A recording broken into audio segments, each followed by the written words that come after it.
My name is Michael, and today we want to talk about whether it's good to use the automatic ISO setting on your camera for photography. This is a topic that I discuss every week in my photography workshops. Tomorrow is going to be the next workshop, so probably this topic is going to be coming up again. But I don't care because it's a really important thing to talk about. Now, let's talk about where do you stand in photography. If you're just starting out and you're learning the basics and the foundations of photography, and you just start getting used to setting your aperture, your ISO, and your shutter speed, then I would recommend that you do your ISO setting by yourself. Now, the reason for that is that I think that if you choose the ISO setting for yourself in the beginning, then you will much better understand what it's used for and why certain settings will give you certain results.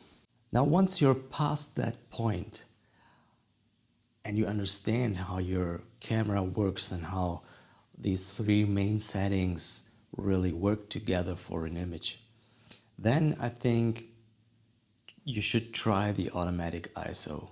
Let's be realistic. What most of you do is you choose aperture priority.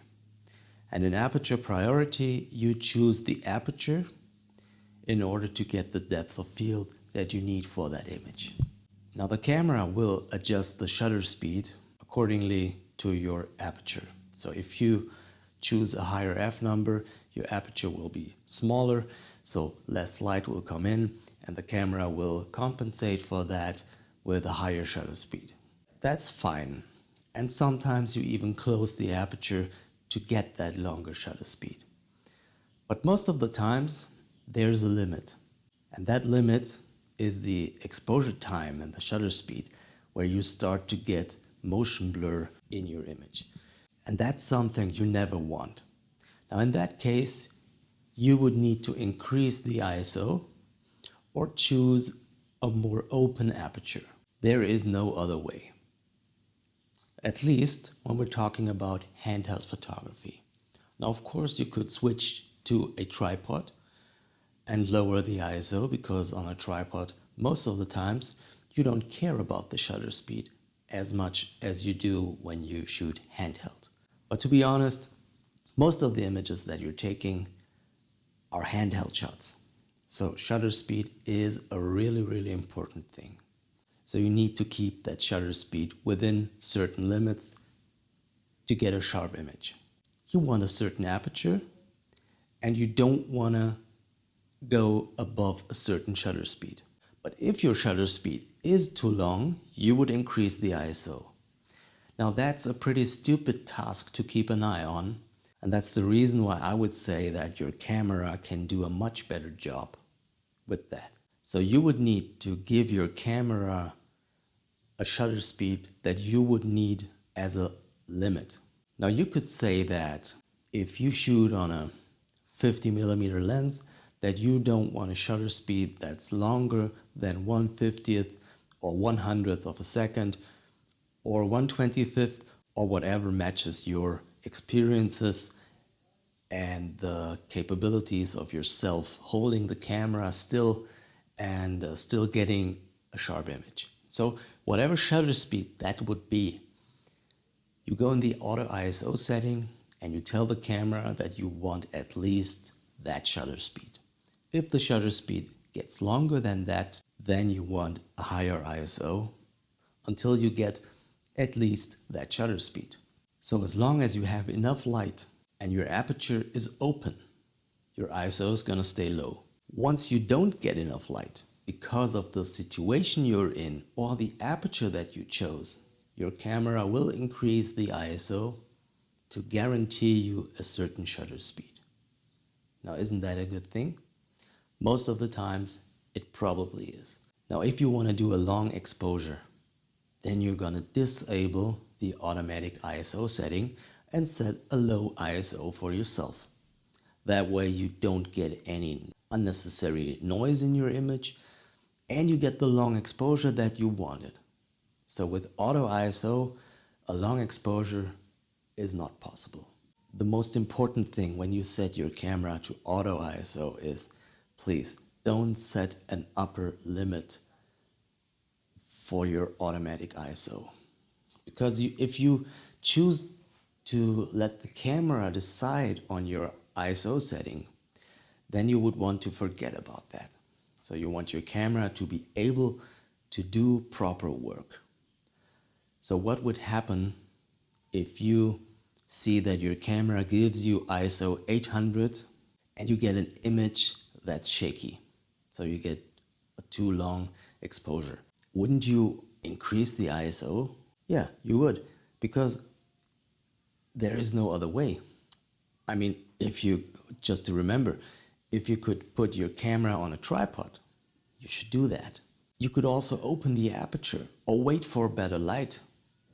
But if you stay in that situation and you don't want to use the flash, the only way to get this image sharp is a higher ISO setting. So don't limit your camera to like ISO 400 or 800.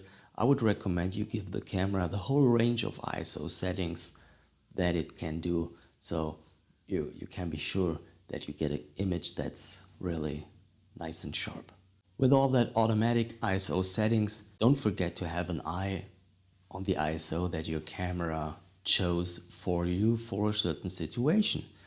Because sometimes if you forget about your automatic ISO, there might be a surprise for you afterwards.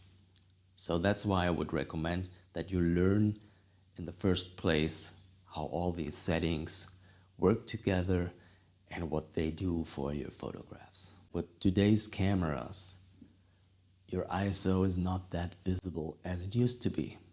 And you can concentrate more on your image and the perspective and the way you create that image, which is much more important than doing all the settings manually. Now I know this is a topic that not everybody will agree on, and I don't even care. I don't care. You can do whatever you want, and it's a good thing that you can do what you want. But I think if you have one less thing to think about, then your head is free for the creative things in photography. And these creative things matter much more than your ISO setting. So you should really set your aperture by yourself. Of course, you should do the exposure compensation by yourself. Once you get in a long exposure range, you need to set your ISO manually. Yeah, it depends on the subject. If you shoot in the studio, for example, the auto ISO is something you really don't want, because then you need to be on a full manual setting. But that's a completely different topic, and just to remember, what I was talking about right now is just general photography outdoor with daylight. So once it comes to flash photography, things can be different. And once it comes to photography on a tripod, for long exposures and for landscapes and stuff, things might also be different. Have you ever used your automatic ISO? Do you even know what your ISO can do for you? By the way, we didn't even talk about noise in this video, but that's on purpose, because if you need a certain shutter speed, then your ISO will need to be on a certain level. And the ISO noise that you're gonna get on that level is just not something you can discuss with your camera, because if you need to have that shutter speed, you will need to have that ISO, and hence you're gonna get the noise that the camera will produce on that ISO level. So anyway, whether you do it manually or automatically, you're gonna land on the same ISO level.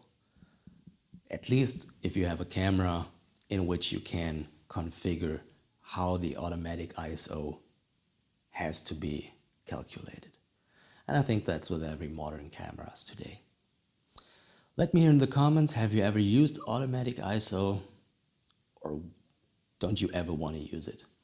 I'm pretty excited to know how you guys are handling that and what you do with your camera settings. Leave a thumbs up, subscribe, and leave a comment. Thanks for watching. Goodbye.